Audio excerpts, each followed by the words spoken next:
Welcome to the Veterans in Politics Talk Show. Join us every Wednesday night at 6 p.m. Pacific Time, live stream on Facebook.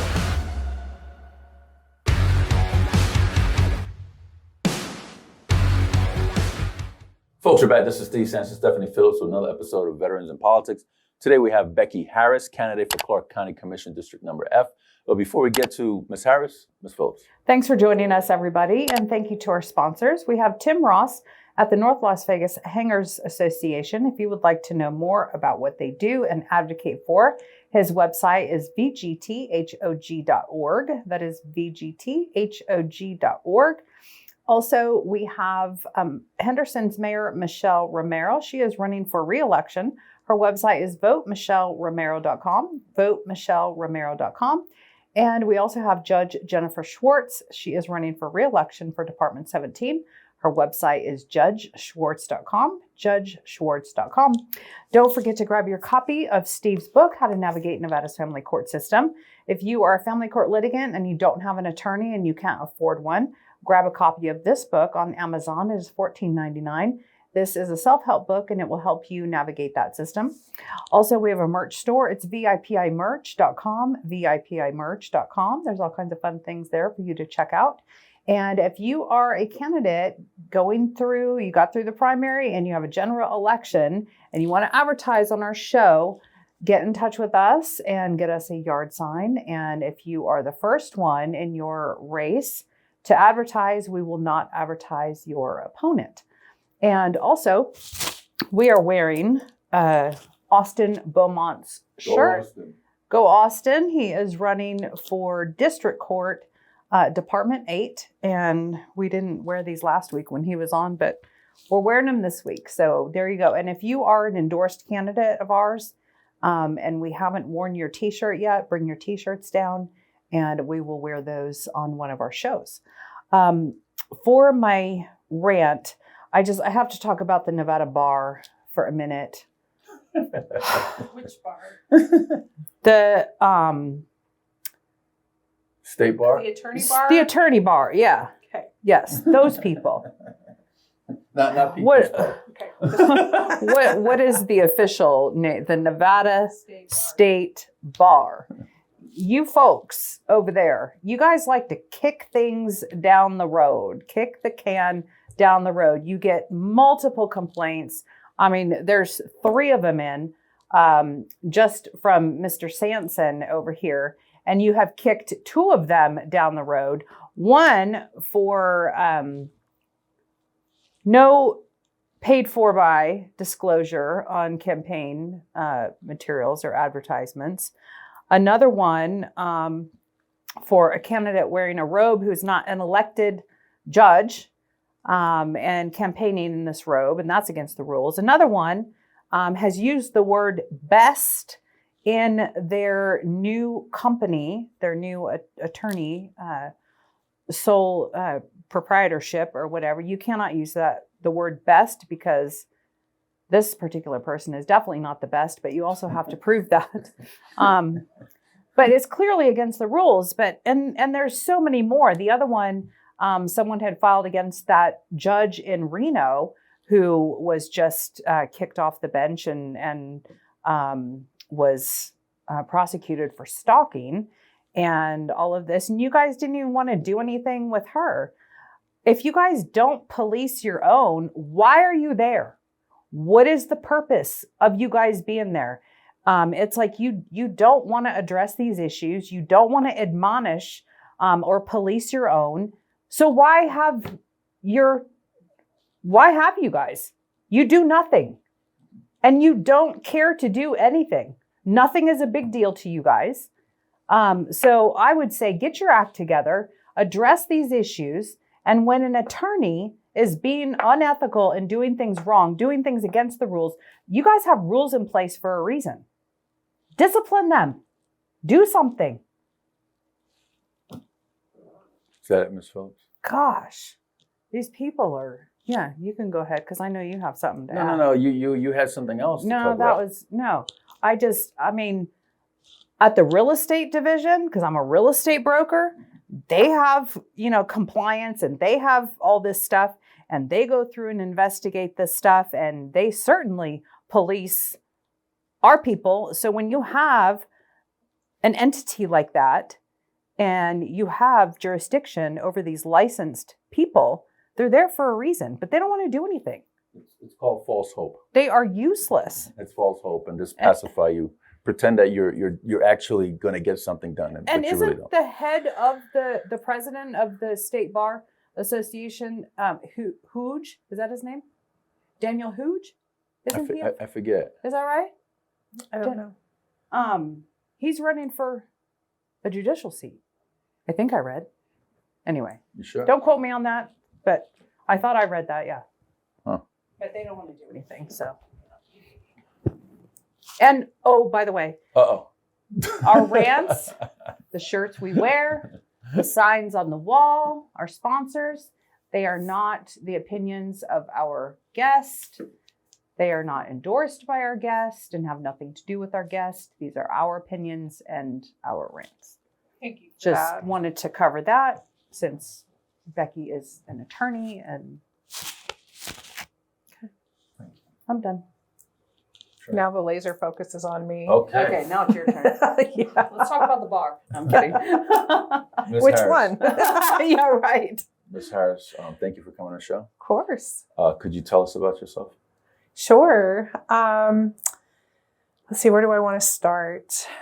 I grew up in Utah and went to college in Utah, met my husband, and we decided to remain in Utah for my graduate degree. So I went to Brigham Young University as an undergrad and got my political science major, minor in French.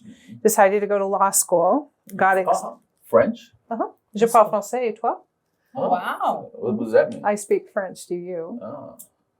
Could you at the end of the show, could you ask the people to vote for you in French? Perhaps I can. Okay. Let's see where we get to. All right, cool. Oh, please continue. Okay. I'm just inspired by the French. I love when people speak multiple language and not the Ebonics, you know what I mean? Like, Understood. So I got my undergraduate at BYU, applied to a variety of different law schools, decided to marry my husband, so we ended up staying in Utah. And I found myself back at BYU at J. Reuben Clark to get my law degree. From there, we moved to Virginia for his dental degree and found the military. So he joined the military, came in as a captain, Oh, wow. got reassigned to What branch? Army, Okay. got reassigned to Fort Campbell, Kentucky. Mhm. It's where we kicked off our our military journey experience. We had 2 little kids, lived in Fort Campbell, Kentucky. And how old was he when he joined? Now you're asking the hard questions. 28-ish. Oh, so he was Young. a little older than the normal. Oh, so I'm like, he's so young then. But yeah, maybe. Usually 17, 18. Okay, gotcha. Yeah, so I feel a little older. 29 is a little bit, yeah. Because he'd been through regular college and Gotcha. through Yeah. dental school Gotcha. when he joined. Okay. So he went in into DenTac as a dentist. So he went to officers training. He did. Okay. Yeah, Fort Sam Houston Okay. in San Antonio, Texas. All right. And we just were in for the treat of our lives. We had no idea how wonderful it could be to be in the military, literally. Nobody in our family had ever served in the armed services before, so we really had no idea what to expect. Our first station, we lived off base, off post, and had little kids. And so we did the elementary school, and he was doing some advanced medical training as part of his service there in the military. When that year was up, we got assigned to Fort Irwin, California, and loved it. I mean, I think that's considered a hardship tour. What did you love about it? Oh, everything really. The expensive economy, So really it wasn't, because the we were crowd on the freeways, the bumper-to-bumper traffic. What'd you love about it? Okay, so you're talking The about California. I'm talking about Fort Irwin. Oh, you in Fort Irwin? I thought you was in California now. Okay, Well, we go are. ahead. Fort Irwin is in California. Oh, I see what you're saying. But still, the traffic still applies, though. No, because we lived on You didn't come post. off base? Very rarely. I had no Okay. reason to. I had a what did I have? A 4-year-old and a 6-year-old, 3-year-old and a 6-year-old. And they had putt-putt golf. They had a swimming pool. They had a movie theater. And the commute wasn't far away from where you got, you were staying on base? We were on housing, base, yeah. We lived on Cracker Jack Lane. So I know that's a military operation, but like what a fabulous name, right? So we lived on the outskirts of Post, and the tanks were across, the tank firing range was across from our house. So some of my favorite things, I know this is going to sound crazy, but at Fort Campbell, Kentucky, we had the Night Stalkers who were in helicopters hovering at 50 feet above the roof line because they were doing special ops. So I would fall asleep being lulled by the gentle sound of helicopter rotors, right? So then we moved to Fort Irwin, California, and it's dead silent, and we're sleeping. All of a sudden we hear boom, right as they're doing night live fire, not far from my house. So that was, we had to get a little adjusted to that. But no, it was I still hate firecrackers, by the way. Yeah, I bet you do. I bet you do. So we had some really great neighbors, and everything we needed was on that military base. Okay. We didn't really want for anything. We could go 45 minutes down the road to Barstow to go to Walmart. So you really didn't experience California then? I really didn't. Okay. I experienced Fort Irwin. Okay. Right. And some like super cool things about Fort Irwin. There's if you're a Tom Clancy fan, right? So he wrote a book about the NTC. Okay. And there's a character in his book named... Explain NTC, what is it? National Training Center, right? So we, at that post, they trained elite forces across the United States and throughout the world in desert warfare. Okay. And so the rotation was 2 weeks on, meaning that cavalry was out in the field in their Humvees playing war games for 2 weeks with visitors, and then 2 weeks off where they were home with their families. You talk more about the veterans than veterans. Okay. That's impressive. Keep going. Okay. No, so we loved it. So, and I forget where I was going with it, but we just had everything we needed was there on post, and we had no reason to leave. Even, you could go to Victorville or Barstow, 45 minutes, an hour away. Down there? Nothing. And this death trap of a 2-lane freeway, right? They even got rid of the temperature. Right. Remember that big temperature thing? I don't even think it works anymore. So, because it was like, they had a sign that was like 136 miles from Death Valley and 2 miles from hell, right? Because it was so hot out there. But it was just a really lovely time because I had little kids and we didn't really want for much. And the camaraderie in the neighborhood was phenomenal because we would shut down the streets. The lawn chairs would come out. We'd do a potluck every night during the summer. And the kids would just ride their big wheels while the dads were out playing war games. Okay. So we just had this lovely sense of community that I've never really experienced anywhere else before. And I just really came to love the military. Now You guys had a spouse club or wife's club? Yeah. And I really was blessed because my husband never got deployed overseas. So I didn't have that stress of having to be separated and worrying about his physical safety. Right. So I didn't get what I would call like the full experience of being a military spouse. What was his rank? Captain. Mm-hmm. Okay. Did he start out as captain? And he got out as captain? He probably started as lieutenant. Okay. But then he was promoted to captain as soon as he graduated from dental school. Okay, so did he retire as captain? Is he still in? Well, technically they promoted him after he retired to his rank, I think, is major, but it came after he retired. Oh, okay.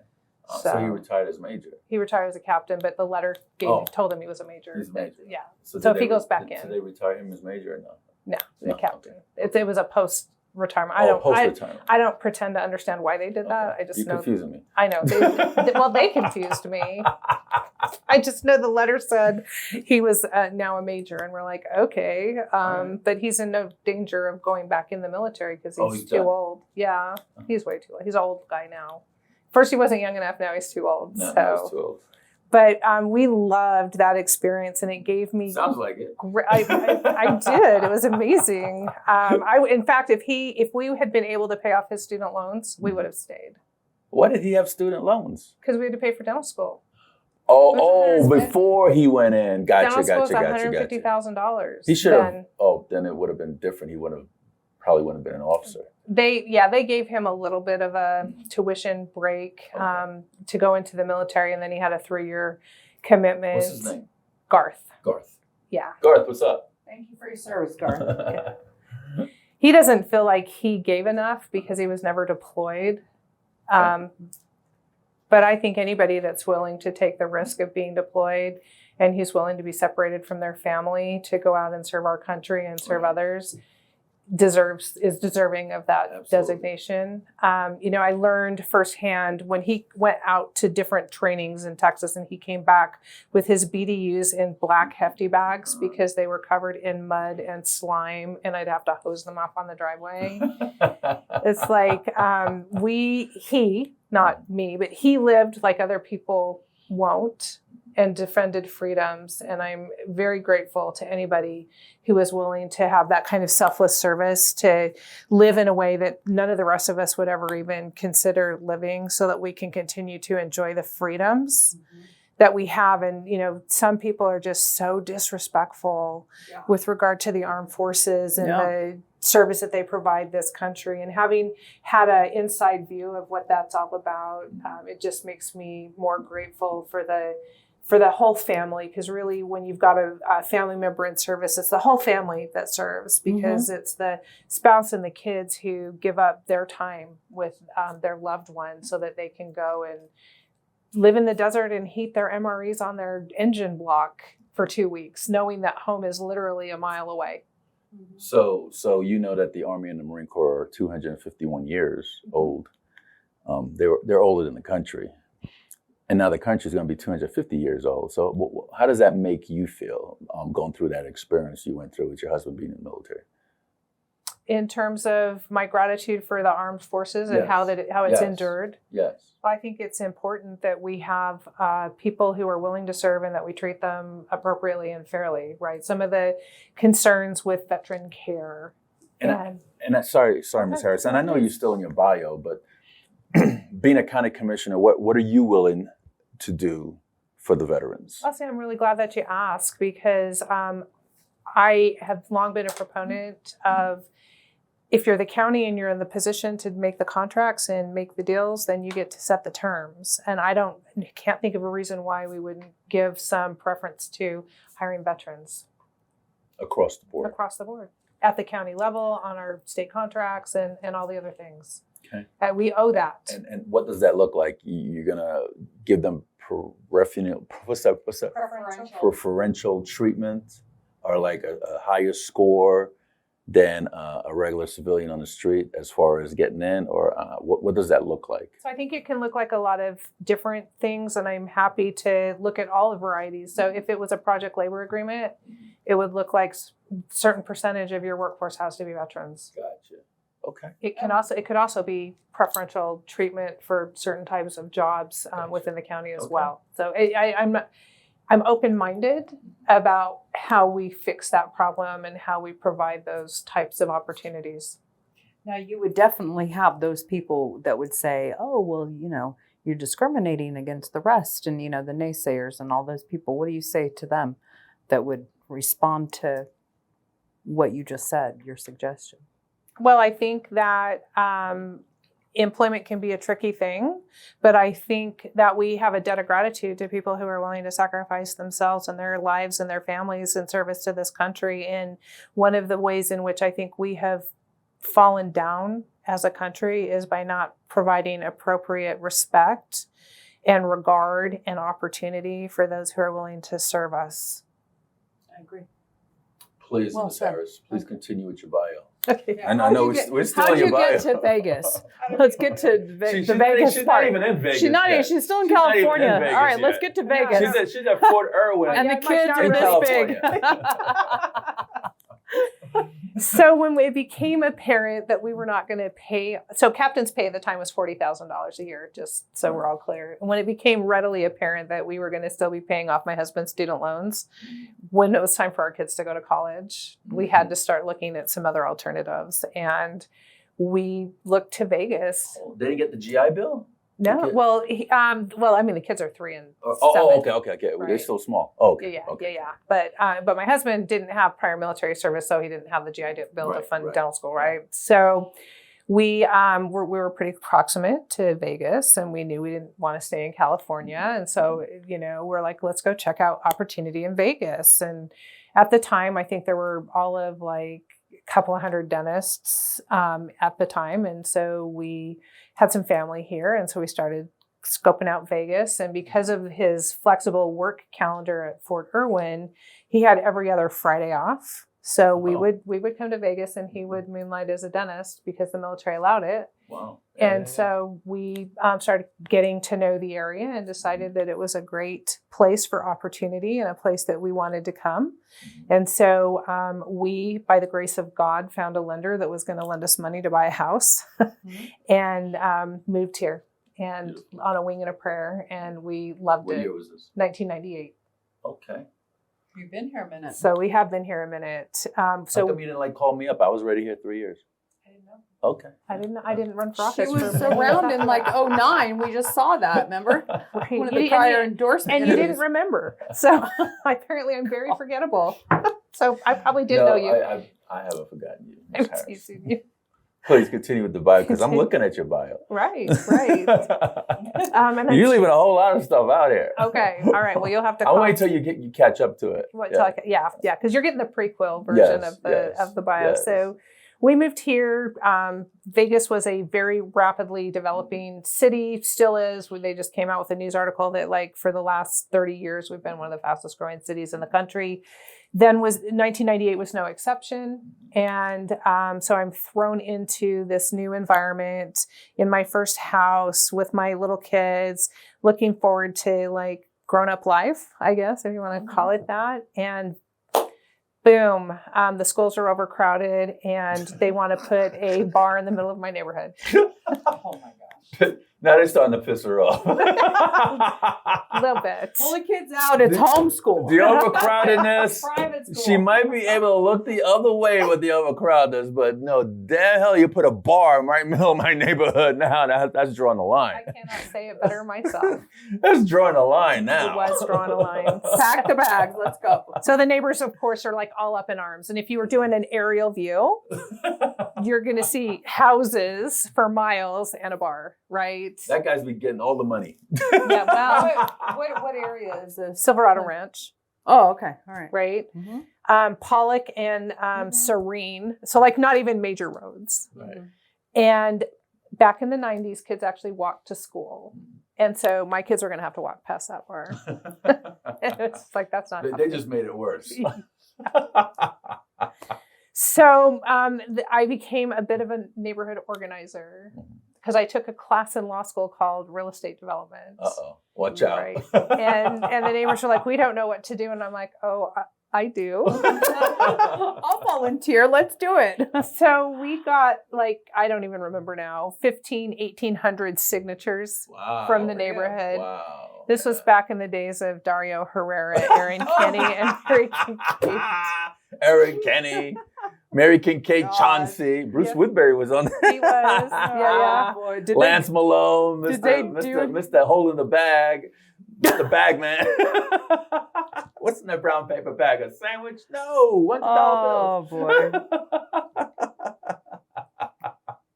we can't get off on that There's tangent. no sandwich in here. Are you kidding me?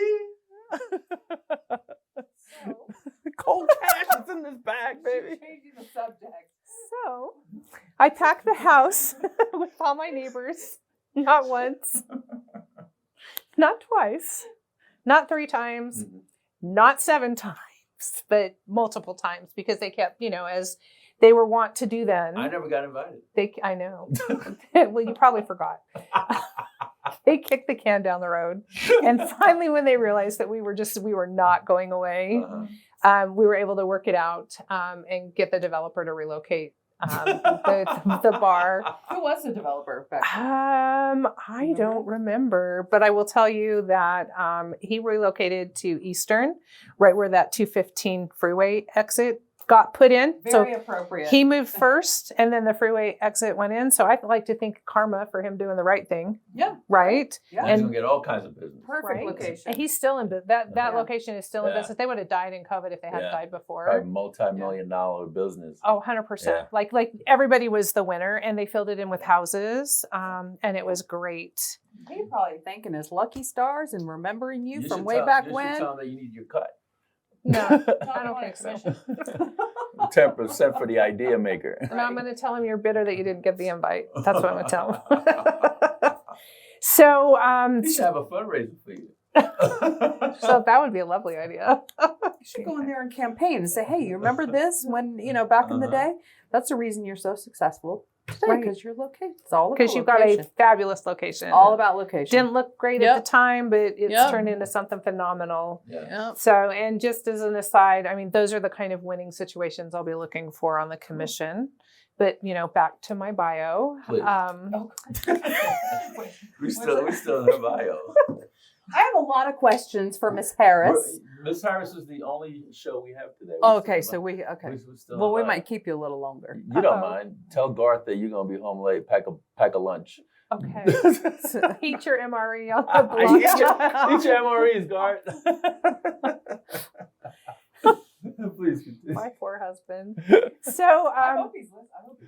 I don't know if he is. I'll have to find out. So I got a bit of a reputation after that, Oh, if I you bet. can imagine. So I got appointed to the AZAC committee, which is the area Got a job out zoning of it. attendance. Oh, it's a freebie public service Oh. job, where we assessed populations for schools because the schools were being thrown up just literally as fast as they could be because some schools were going to double sessions and way overcrowded. And so I got to serve in that capacity and really found that I enjoyed really being connected and involved in the community. And then from there, I ran for the assembly, Okay. as you saw in my original OG VIP interview. Saw how fuzzy the film was. Right, yeah. Back in the Leatherneck Club. Back in the day, Swadeep was there. Right. Like hundreds of veterans sitting in folding chairs watching. So great. Oh, So Oh, great. they're all armed too. okay. I didn't know that then. A judge found out quickly. Okay. So Del Vecchio. Del Long- Vecchio, Long gotcha. story. You could tell where it was going, right? It's just by that name. yeah. So we so I ran for the assembly. Okay. Obama reelect Mhm. Okay. and lost by 776 votes. What district was that? That was Assembly District 21 Okay, over in Silverado Ranch. gotcha. And I was like, wow, this was a phenomenal experience. Really enjoyed it. Got to meet a lot of wonderful people in the state, but I'm done with politics. This was great, but I'm gonna get off this ride. And was happily, my whole life had changed after the election. I had a job all the way out in this area of town on Charleston, and we were moving, and we had moved into Senate District 9, and all of a sudden, knock, knock, knock, we want you to run for the Senate. And I'm like, well, thank you, that's lovely, but no. No, really, we want you to run for the Senate. Why do you want me to run for the Senate? Because you outperformed the entirety of the top of the ticket. Who was knocking on your door? Michael Roberson. And Roberson. but you're only going to say nice things about SD9, him. That's my district. Yeah, Yeah. I was your senator. What years? 14 to 18. Yeah. Oh, okay. All right. Mhm. So I thought, Why didn't he ring the bell? because he wanted me to win. He knew I could. How come he didn't ring the bell? He pounded Oh, on he's the just door. pounding on the Like door. he was a po-po. That's Michael's that's his style. So him and Hutch came finding me at my office, trying to convince me to run for Senate. 8.5% registration disadvantage. Right? It's not that Oh, it was bad. bad. On election day, it got worse. It was a 10% registration. Oh, no. It went up. And I beat my opponent by 10 points, almost 11. There you go. 21 point swing. Did you miss Nice. something? Did you? I'm trying to keep you in order here. Did I? Let's get to the gaming board. Well, hold on. No, That's no. after. No, that's Oh, okay. after.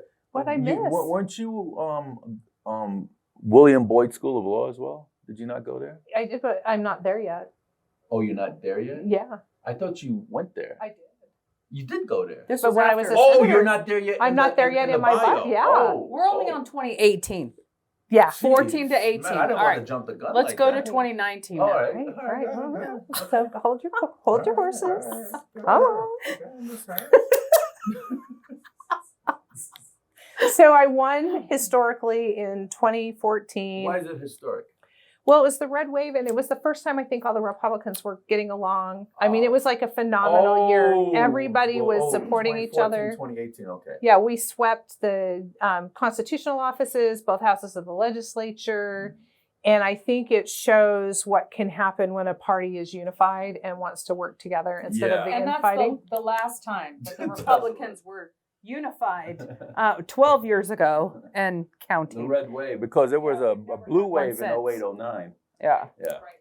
Yeah. So I'm up there for my first legislative session as a baby senator, and just thoroughly loving constituent services, which is interacting with people from my district and helping them out with their challenges and making sure that we're addressing their needs through legislation. And this flyer comes across my computer. What does it say? Inaugural class in gaming law at Boyd School of Law. And I was like, oh, I have to do this. I have to, like you just know. And I'm like, how do I tell my husband I'm going back to law school? I don't know. But I was vice chair of the Judiciary Committee at the time. Who's And chair? Greg Brower. Oh, Brower. And then the gaming industry was coming in with all of these like skill-based games. And at the time, DFS was a big deal. The Attorney General had just said that it was considered gaming, and they weren't. They were operating illegally in the state, and so gaming issues were really top of mind. Sure. And I'm sitting there in the committee, I'm asking questions, and I just remember I'm like, well, the way that the language was on the skill-based bill, I was like, well, is there a way for an argument for a FanDuel or DraftKings to come in? Because from my way of thinking, they could under a skill-based argument. And the entirety of the room was standing room only and this collective no. And that's when I knew, oh, maybe, and ooh, I need an education to be able to better understand these issues and be smart about how we're going to navigate these things. So I immediately enrolled and went back to law school as a senator. And that degree took me about 2 years because I was serving as a senator. I was working, mom, constituents, all the things. So I did it in the interim. And right before we got ready to start the next legislative session in 2017, I graduated in December. We started the legislature in February. So I had this newly minted inaugural class gaming law degree from UNLV. Beautiful. Yeah, it was lovely. And so I felt armed to go deal with gaming issues in a legislative session. Did you run for re-election? So we're not there yet, but we'll get there. No, she got a better offer than running for re-election. So I had another pathway provided for me, but we'll get there. So so I'm like all ready to be so excited about these complicated gaming issues before the 2017 legislature, and there weren't any. Oh, no. I mean, we had a couple of minor gaming issues, but it wasn't a big gaming year, which was fine. So then the session's over, and I'm like, I'm running for re-election. This is awesome. I love being a state senator, and I'm doing this. And we built this host committee like none other, right? And then I get a call as and I'm raising money, and I'm doing all the things, and I get a call from the governor's office. Hey, Which governor? Sandoval. Would you like to be considered for chair of the Gaming Control Board? And I'm like, one of the most popular boards. I'm like, sure. One of the most powerful boards. You can consider me. The Gaming Control Board. Is it the most powerful board or one? It is. It's the most powerful board, right? Yeah.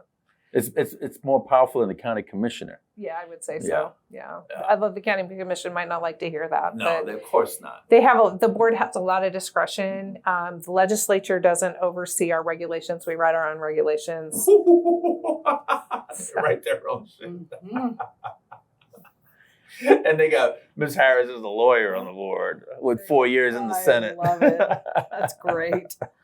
I will say we did more reg changes I bet. in the time that I was there than any other time. So I'm trying to remember where I was in my bio because We're at the Gaming Control Board. So are we? No, Yeah. we're at the governor's office. Called and asked me if I'd want to be considered. Oh, yeah. So I said yes. Could please put me on the list, and really didn't expect anything to come of it. Right. So then I get a call to go down to meet with the governor, and I'm like, okay, so this is going to be we considered you, but we're going a different direction, kind of a thing, right? He's just being courteous. So I mean, my husband knew that they had asked if I wanted to be on it, but we hadn't really come to any kind of what if it's real conversation. And so the governor looks at me and he says, I'm formally extending you the opportunity to be the chair of the Gaming Control Board. Chair. Yeah, not even just on the board, but the chair. Oh my The gosh. You most couldn't even powerful say, board in the state. you could not say no. Correct. Yeah, you could not say no. Yeah. Does it pay? It does. Ooh. Yeah, it's gut check time, right? So I'm like, being a senator. I mean, that's like chump change now. She's chair. I know. Shit, they report to her. Shit. That's great. I don't like that. And they write their own legislation, too. no, our own regs. Or our own regulations. Yeah. Regulations. Yeah, right? regulations. Yeah, They write their own stuff. Yeah. So, so I looked at him and I'm like, yes, because that's the only answer you can give. Right. And I mean, and I wanted to do it. And it was a great opportunity. And I was the first woman to ever hold that position in the state. You are the first woman to hold that position. So, so I go home and I'm like, hey, honey, something happened today you might want to know about. Career change. I would say, is it more money or less? Oh, significantly more. Oh, stop And I that. said You go right yes ahead, and did girl. not discuss I don't it even with want to you. know what it is. Just go do it. Sorry, honey, I didn't say anything to you, but I just said yes. Right. So the money is set by statute. Right. But like when you're a senator, you make like what, $8,900 Oh. every 2 years or something, right? I mean, it's real money. It was like $160,000 to be chair of the Gaming Control Board. That's what some judges make today. Yeah. Not next year. They're all getting a raise. I know. Did you Oh, do yeah. that? It's like, what, 220 next year? Oh, wow. No, 202? 2027, all the district court judges. Oh, get a raise. 200,000. know. That's why a lot of them didn't retire. A lot of them were supposed to Oh, retire. gotcha. They didn't retire because they want that bump in their purse. Mm. We're on to you guys. Yeah, we know. We know the true reason. The comments of the host do not reflect the Yeah. comments or position Not of the reflect person the that's guest. being interviewed. Okay. You have a lot of pros here. You have a lot of strengths. Deaf yet?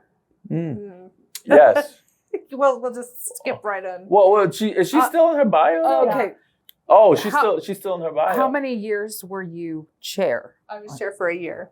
A year. And Okay. then the political seasons changed and Sandoval retired and Oh. Sisolak got elected. Oh, and then he got rid of you. Yeah. You make it sound so nasty. Well, Sisolak. No, it's not really Sisolak, but the timing wasn't great. They told me right before my last board hearing, literally 5 minutes before I had to go into my board hearing, that they were not going to retain me. That's when they put Sandra Morgan on there. That is. Mhm. Now I remember. So Sandra replaced you. She did. As the second woman. Mhm. And then what did you do? I landed at UNLV. She went and got some eggs You at what? the 7-Eleven. Sandra's a wonderful human being, and I have a great deal of respect for her. No, I got offered a position at UNLV, and that's where I've been since. Oh, nice. Yeah. Okay. Are we still? So we can skip over the whole UNLV thing and just go straight to. Oh, what district happened at if you want. UNLV now?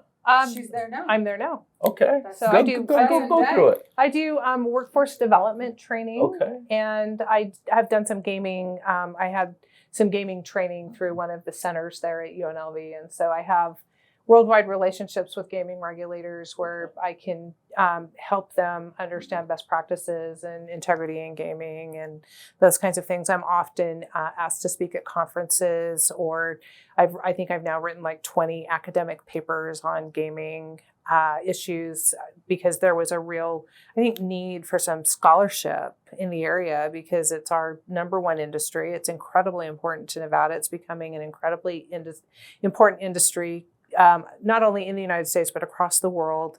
And I just really felt like it was time for people to really understand the regulatory processes how Nevada evolved as a state in gaming, how we could show people our experience and have them learn from our experience. So just as an example, when I was at the board, PASPA was repealed, and PASPA was the act that allowed for legal regulated sports betting to be available across the country.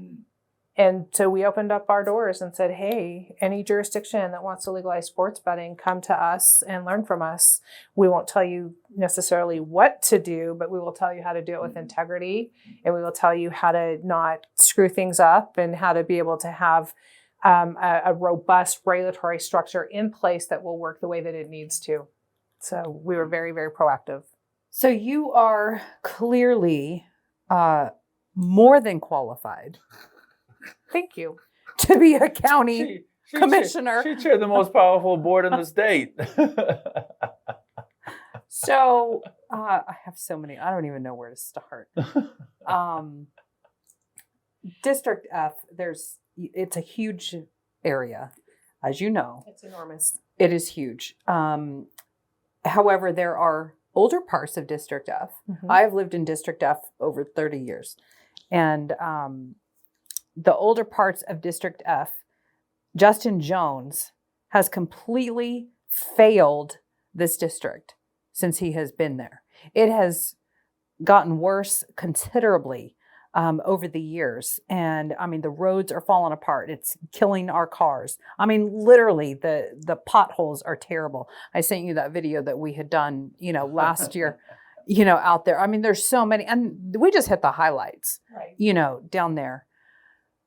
So what will you do to improve those parts that are older and have been severely neglected in District F? So when I was in my VIP and assorted military organization endorsement interview.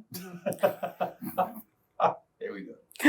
Where the panel was not kind. Go ahead. Good. At least we know who's on the panel. Yes. I was asked what was my biggest disappointment with the current commissioner. And my answer was the lack of advocacy for Commission District F. That's where I feel like he could have done a lot better. And so as the commissioner for Commission District F, I want to be an advocate. I want to find out why, from my perspective, Commission District F isn't getting their fair share of the tax dollars to be spent in the Commission District, why we have bad roads. We were really hard hit in 2008, and it took a long time for roads to even be paved. We have civil engineering challenges. We have public safety challenges, right? 2 old women should not have been shot as they were out in their morning walk, right? So we have a lack of appropriate police protection. We have a lack of fire representation. We have a lot of what I just call infrastructure challenges. And I want to go to work and get that rectified. I did a little bit of research to find out about street sweepers and how the priorities get navigated and all those kinds of things. And, in the works, they've been pretty good to work with on other issues. They're the ones that determine the priorities. I want to dive in. And unfortunately, it's an elected official that only gets the inside view sometimes on how those decisions are made. But I want to follow up and figure out how those decisions are being made and how we can redeploy more resources to Commission District F. How does he not get his fair share? What do you mean by that? Because I've not heard of that. Are you talking about like the 10 or 12 million that each commissioner gets? No, I'm just talking about our fair share of the county budget. And that's a Becky Harris term of art, not anybody else's term of art. But as I look around at the other commission districts and I look at Commission District F, I'm like, we're paying our taxes, same as everybody else. We're paying into the system. So why is it falling apart so bad? correct. Why are we not? So my leap of logic, and it's my leap of logic, is we're not getting our fair share. Or do you think it's just lack of motivation on Justin Jones' part? I mean, I went down there a year ago, that video I sent you, the testimony. He has done nothing of all of those things. To me, the funding is there. When we had Commissioner Gibson on the show, he talked about the funds in just specifically for roads. There are millions and millions of dollars sitting there. Why are those not deployed to the older parts that are literally falling apart? And that's what I want to find out. Yeah. Right. And then I want to roll up my sleeves. When I was in the Senate, I was known as the accessible senator because my phone number, I'll give it now, 702-324-0404. It has been my phone number since before I was elected to the Senate, during the time that I was chair of the Gaming Control Board, and still is today. People call it, I will answer it. If I don't answer, I will return the call, but it's me to get. Mm-hmm. Same with my email. Mm-hmm. So I want to be accessible and accountable to the community, and I want to go to work and find solutions. Because here's the reality. You go to work, you're tired when you come home. You want to be able to give your best self to your family, right? You want to relax at night. You want to have some of those decompression times to be able to do the things that you want. You don't want your car going down the road in potholes, making you angry, now forcing you to have to navigate a complicated government process to try to figure out how you're going to get that road fixed, mm-hmm. right? So I want to go to work for people and make their day-to-day better, because I think when we've got basic infrastructure that works, we've got happier families, we've got people who can spend more time with their family, and through that they're going to invest in their community, and we're going to get the best of our folks.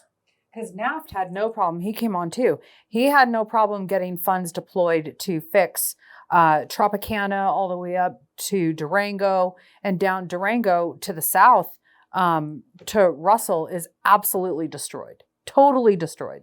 But he was talking about the money that he had put into his district. Wasn't it C? Is NAFT C? A, okay. So he is right next, just to the south of that portion of F that comes way mm-hmm. down to Valley View, that little arm that he goes. He actually follows us along a lot of different boundaries, but yes. Right on that. Anyway, you know what I'm talking about. But he, I think it's Flamingo to the south, is his. But he did it, no problem. Justin, he drives around District F. He lives in it. And absolutely nothing. I think it has a lot to do with the commissioner themselves, their motivation, their priorities, and whether they just, some like him, they just don't give a darn about the people. Well, in my opinion. Motivated, and you are. And you I are. want to go to work, and I want to do what's best for the community. That's what I'm about, and that's what I've always been about in my public service. So I love it. Go ahead, because I have a lot more, but go ahead. No, I have tons. So okay, go ahead. I'm like, what? So how far into this interview are we? So oh, we still have time. Why are you best qualified? Why are you the best qualified candidate to oversee a $10 billion Clark County budget? Because I'm probably the only candidate in the race that is actually overseeing the entire state budget, as well as a $45 million budget when I was chair of the Gaming Control Board. So I actually have real government experience. I sat on the finance committee. I don't know what Ms. Kasama, what her committee assignments were, but I was on the finance committee up at the legislature and saw how the state budget gets spent and what goes into that and how decisions are made. And so I think that helps uniquely qualify me to sit at the county and make those decisions.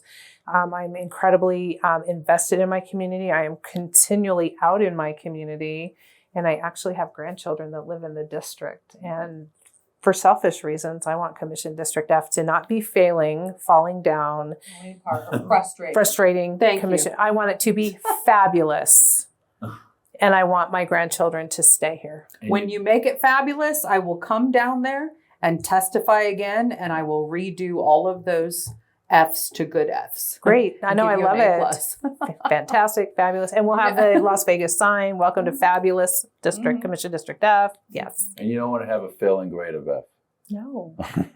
Yeah. Nobody wants that. So what is the biggest mistake Clark County commissioners are making today?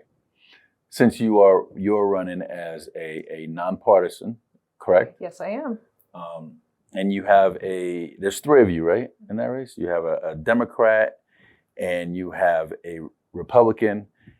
And now Democrats have to say, you know what, I need to go for a nonpartisan. Republicans have to say the same thing, right? Yeah. How are you going to bring Republicans to your side of the street and Democrats over to your side of the street. Although I do think the county commission and should not be a partisan seat to begin with, because it's buffer, it's zoning, it's traffic lights, it's roads. I don't know. Yeah, why does a R, a D, or I have anything to do with any of those things? But what are the mistakes county commissioners are making? So I want to answer your second question Today. first, and then we'll go back, right? I So, like the confused guess. well, I'm not going to be. She's too smart for that. You're not going to get her hung up. Go ahead. Go ahead, Becky. So, on the crossover appeal question, which is really what that is, I'm the only candidate in the race who can actually demonstrate crossover appeal in the commission district. When I ran, as I told you in my bio, as I ran for state senate, I had a 10% registration disadvantage and came back and beat my opponent by 10 to 11 points. So that's a 21-point swing. The Republicans didn't get me there. I had to have Democrat and nonpartisan support in order to not only win, but win that big. And my philosophy as someone who governs has always been, I represent all my constituents, regardless of political philosophy, because we all want the same things. We want happy families. We want government that works. We want safe streets. We want a safe community, right? So I have demonstrated that I have that crossover appeal. But even more than that, this district is structurally built for a three-way race. Would it surprise you to know that 47% of registered voters are nonpartisan in this district? Okay. Mm-hmm. And 25.5% are Republican and 27% are Democrat, though that is going to continue to creep up until November. So if every single nonpartisan vote for you, you won. Mm-hmm. But recognizing that that's not really a political reality, we are going to exercise that crossover appeal. And I've got Republicans that I know are Becky. There's a Becky Harris only voter that exists in the district because they remember me from when I was in the Senate. They remember the constituent services that I engaged in. They remember what good I did for the community. And so I am constantly out in the community. And as I'm knocking on doors, which I am personally doing, and I'm hosting community events, I have a lot of people come up and tell me that they're supporters and that they're going to be there for me in November. And that's all parties. So you're going to have a Becky Harris, Democrats for Becky Harris Facebook page and a Republicans for Becky Harris Facebook page? So probably not. I'm probably just going to have a Becky Harris for Commission District F that goes by the name of electbeckyharris.com. I'm probably just going to have that. Are you just going to have that? Okay. Yeah. Because, it's really interesting. And here's a little bit of political lore that you may not be aware of. When I ran for the Senate race, in my primary, we put together a piece of lit based on my political positions and what I thought was important in the district. Mm-hmm. And a lot of candidates will kind of switch up their literature for the general election. When it came time for the general election, I didn't change my literature. I walked with the exact same walk piece the entire race when I was a senator. It's who I am. I'm pretty moderate, and I know for political parties that can kind of be a dirty terminology, right? That you're a moderate, but it's that core group of folks who are in the middle that are willing to work with other people and get stuff done. And at my core, I'm a pragmatic individual who wants to find real long-term sustainable solutions. I'm not looking for the quick fix. If we're going to find a solution, it's got to be one that's going to work for the long term, because we got other things to worry about and move on to. How you've heard about these those contracts? The guy, I forget what department, what public works, they were given preferential treatment to his wife, the company she worked for, and all this stuff. How there's a lot of inside jobs that inside stuff that goes on. How are you going to be transparent to the constituency, and make sure these contracts are all bid out, that stuff like that doesn't happen. It should never happen in the county with our tax dollars. Right. So, part of me needs to learn a little bit more about the contracting practices at the county, right? But, there was that contract a couple months ago that got renewed that didn't go out for the competitive bid process. Right. I think that any type of government contract over a certain dollar amount needs to automatically just go out for bid.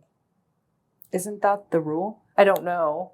I can't figure that out. I can't find out how that works. But that should be public. That should be, yes, and that should be the rule, right?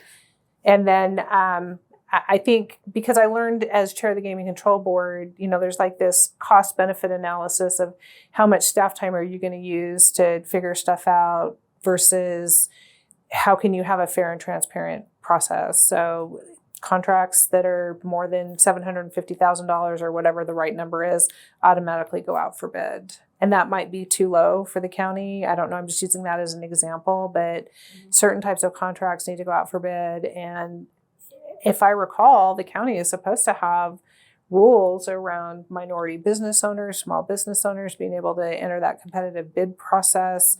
I will say that collectively, when I'm having conversations with stakeholders, the processes have gotten so convoluted and complicated that it's impossible almost to get work done at the county, and it slows processes down.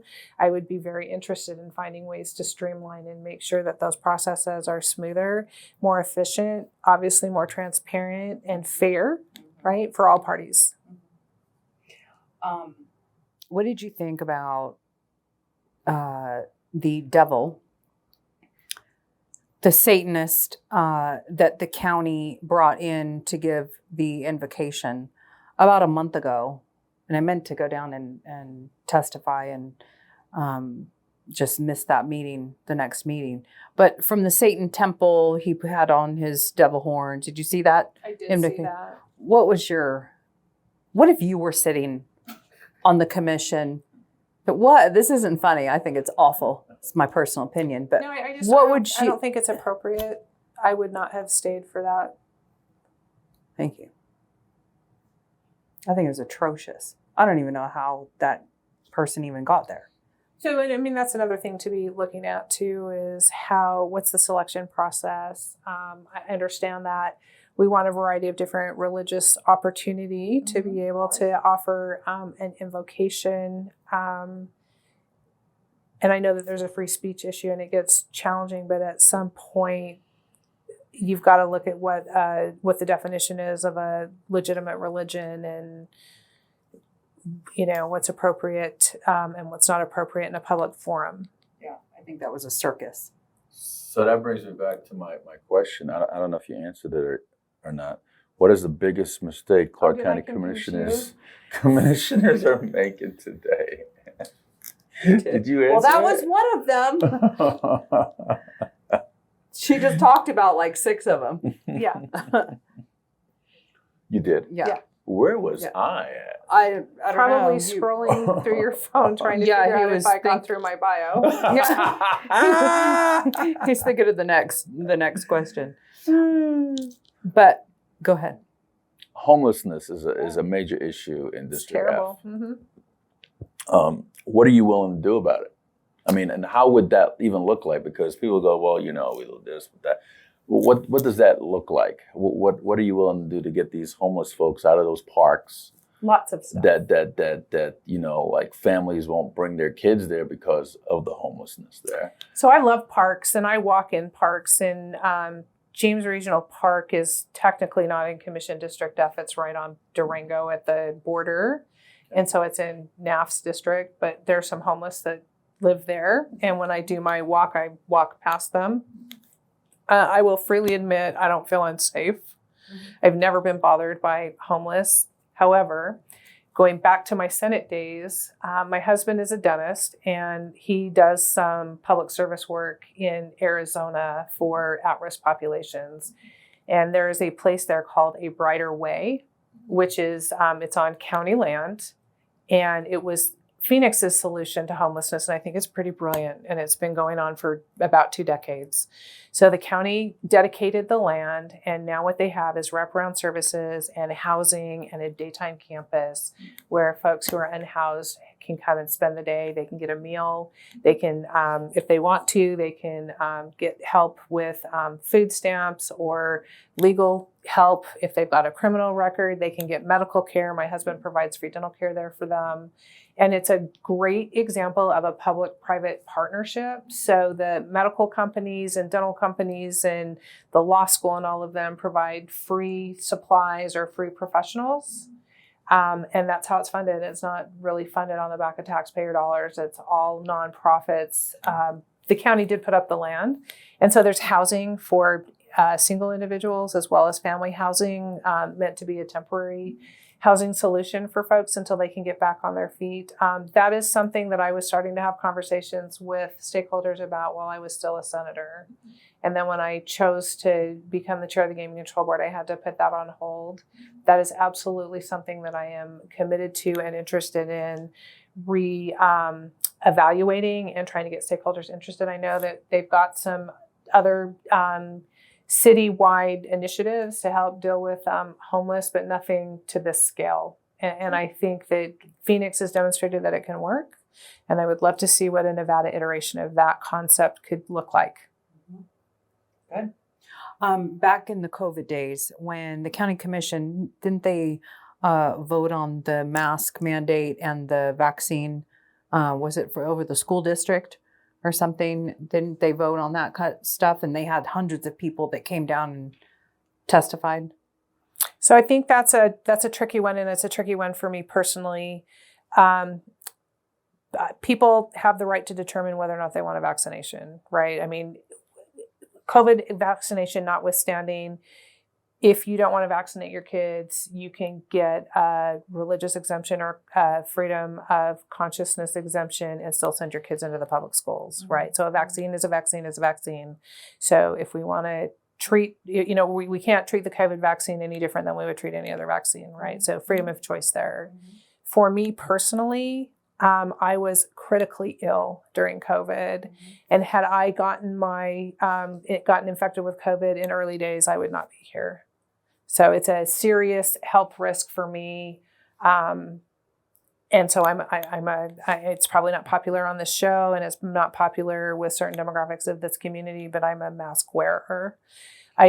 But that's a personal. That is a personal choice. But you shouldn't shove that on someone else if they don't want to wear it. So I never did shove that on anybody else. But I will tell you, just as a personal consideration, knowing that somebody's health and potentially their life is at risk, I always did feel a little bit badly when other people who knew me personally chose not to wear a mask, because it can feel like you're not as important as everybody else and that you don't matter like everybody else. I know that the mask issue is incredibly divisive. And again, I'm not mandating masks, but just from a respectful investment in the community, I care about an individual. If there is an individual who has a known health consideration, just as somebody who actually experienced that, it would have been really nice if people were a little more dialed into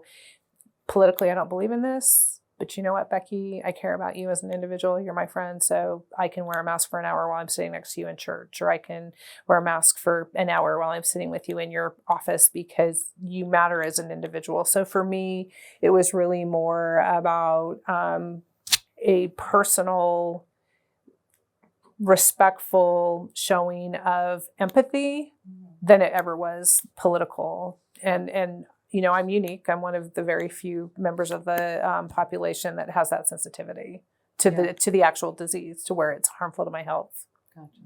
Now YouTube is going to flag us. Every time COVID is mentioned on any program, it gets flagged for some I didn't reason. ask the question. I think they were. Thank you, YouTube. I think they're over that, aren't they? I mean, Facebook got over it. No, I Old don't Zucky. I don't think they're over it yet. He got over So, Miss Harris, when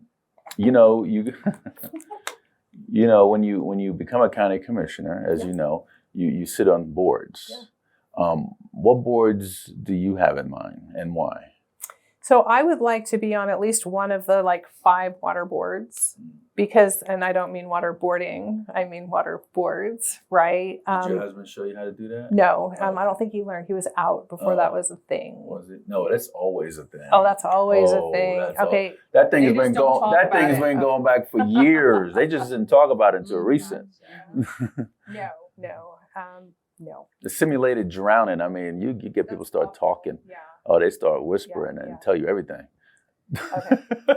She's like, that's no. another show. So Another show. back to the water boards Water boards. in Clark County. I would like to be on one of those because I Okay. think we've got some natural resource limitations, and I'd like to know a little bit more about how water feeds into development in the county and the way that we're going to need to find some solutions. Because I know I got an outrageously high water bill last month, and we're scratching our head trying to like figure out how on earth. No, no, unless my kids came over to my house and did their laundry. Show water increase usage? My husband just showed me the total amount. I didn't really delve into 530. Oh hell! Oh my gosh! You could have like a main water line underneath, like under your foundation. Yeah, it was high, really, really high. So that or my kids came and did their laundry. I don't know. No, you got a leak somewhere. No, that's okay. You need to call Frank, the landscaper. That's an underground. All right. Yeah, you gotta get Frank.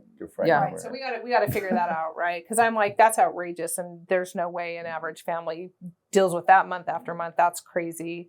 But what is interesting to me is we talk about how we don't have water, and we watch the rings around Lake Mead continue to develop and the water continue to recede, but we don't act like we're running out of water. Exactly. And so I want to figure that out and find out how that all works. I'm not anti-development. I want to be really clear. I'm not anti-development. But I just want to understand the water narrative a little bit better, right? So that I'm better informed.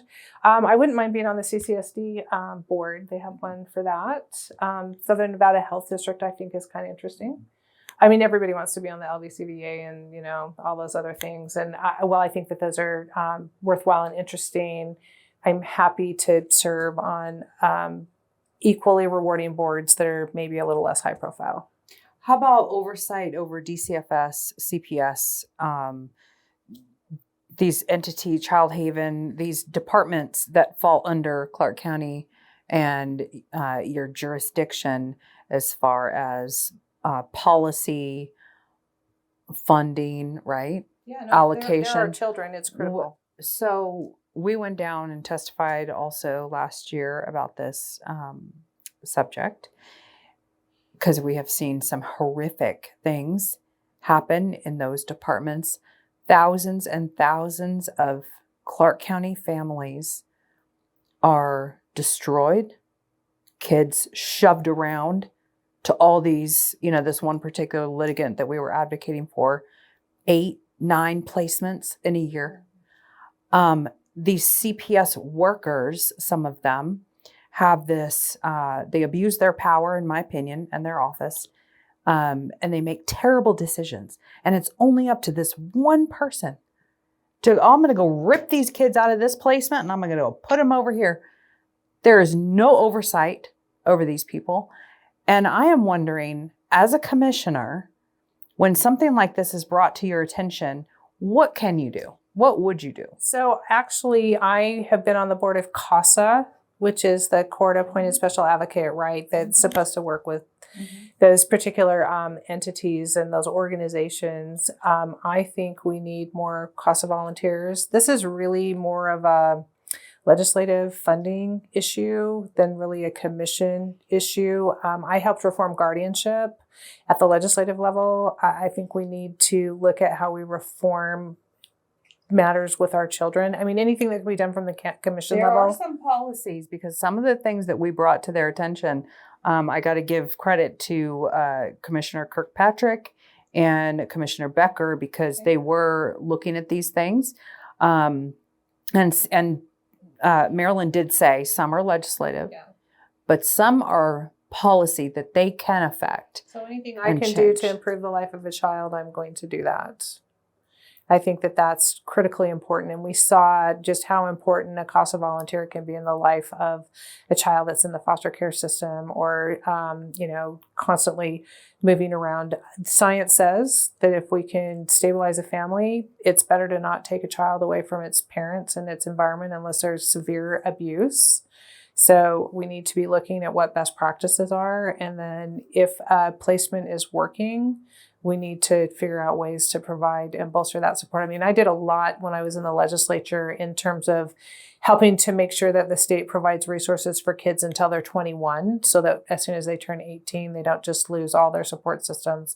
If they've been in foster care, have some additional needs. So these are long-term, consistent needs that are always going to exist, and we need to find those long-term solutions that I was talking about earlier in how we deal with them. Because, not to put too fine a point on it, but these folks are our future leaders. And if you know Marilyn's background, right, look at what look at her life experience and what she was able to attain, right? And we want those kinds of opportunities for all of our kids, regardless of what their family situation looks like. And we do that by providing stability. I thought that, I know we were talking about what boards you'd want to go on, and I thought you would, want to go on a fiscal affairs committee. I could. Yeah. I could. That way you could control Metro's budget.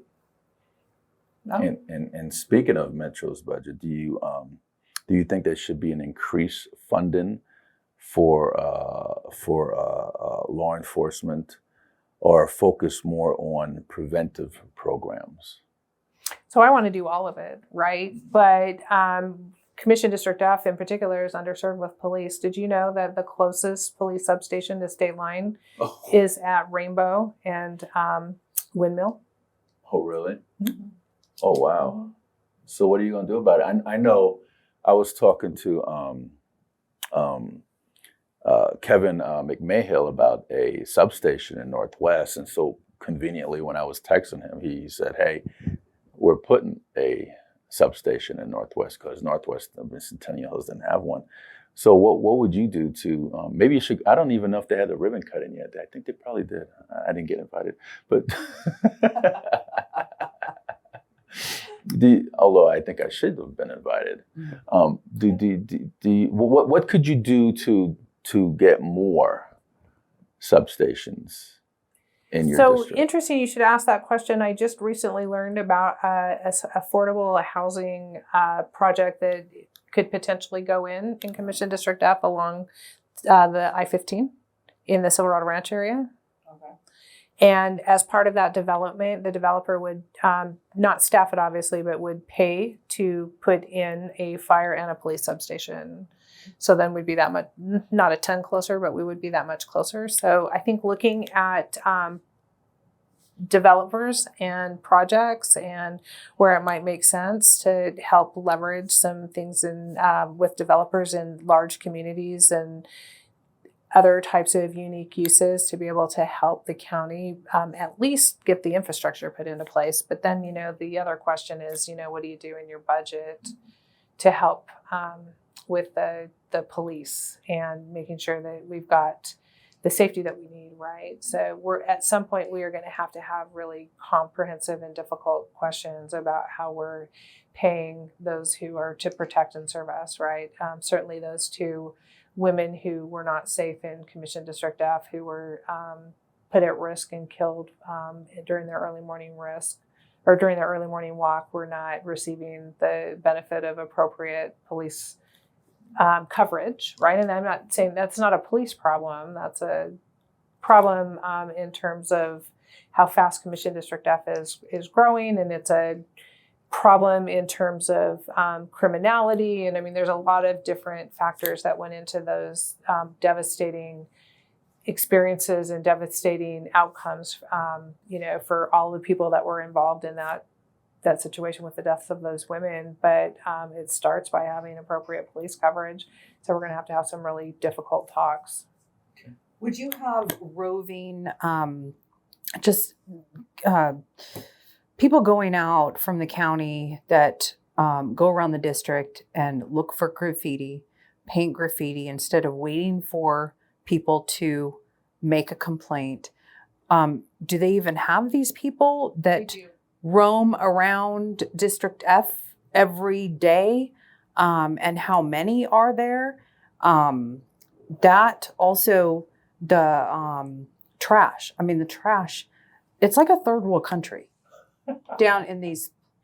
It's true. It is so true. The sidewalks are full of just dirt, debris, gutters. There's no initiative taken for things like that. Would you have people constantly going around just taking the initiative and just cleaning it up just because we have pride in the community? And that's what we pay our taxes for. Is that something you would, these people wait for the constituents to make complaints. We shouldn't have to. I shouldn't have to go down there and complain about this stuff. This should just be automatically taken care of like it used to in District F, because it didn't always look like this.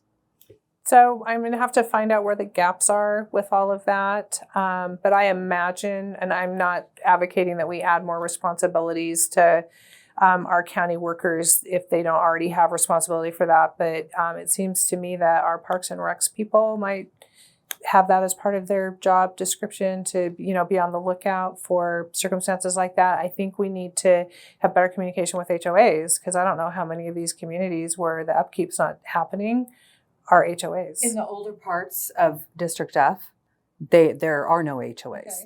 Okay. The newer parts, further west, further south, those places don't have the issues that the older parts of District F have. So I think that there's probably a more concentration on some of the older parts rather than the newer parts that are policed by HOAs and things like that. Right. So my answer is, first of all, I would look to see if there's some responsibility that lies to HOAs, right, and require them to actually do the things that they're supposed to do. But for where that doesn't happen, certainly looking to see where the county can step in. And I'd be willing, I don't know that the community members want to engage in the cleanup, right? Because as I'm hearing you say, that's why we pay taxes. That's why you pay taxes. But to the extent that that's not going to happen, I, as part of my outreach in the community, I'd be happy to start a volunteer task force and personally spend some of my own time out in the district helping to clean up areas. It shouldn't have to be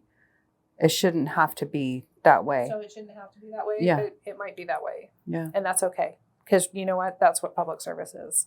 Stepping in and figuring out how to solve a problem. I appreciate that, and that is true. However, in these budgets, there is money for these things. So we'll need to look at it and find out why it's not being deployed, for sure. I have although I could probably keep you for another 2 hours, but I have a last question for you. And the reason why I'm going to ask you this question, because it's going to be reality pretty quick. The county commission, they pick a candidate to fill a vacancy in the justice of the peace, and there's definitely going to be one vacancy with Judge Goody winning her primary to the district court bench, and there might be another vacancy when Judge DeMonte wins her seat to district court. So there's going to leave possibly of 2 Justice of the Peace seats vacant. And the ultimate pickers of that seat is the county commissioner. And you being an attorney, you probably know more what to look for in a Justice of the Peace. So what would you look for in candidates that are trying to be selected to be appointed to one of these Justice of the Peace seats? Critical thinking skills, I think, are really, really important.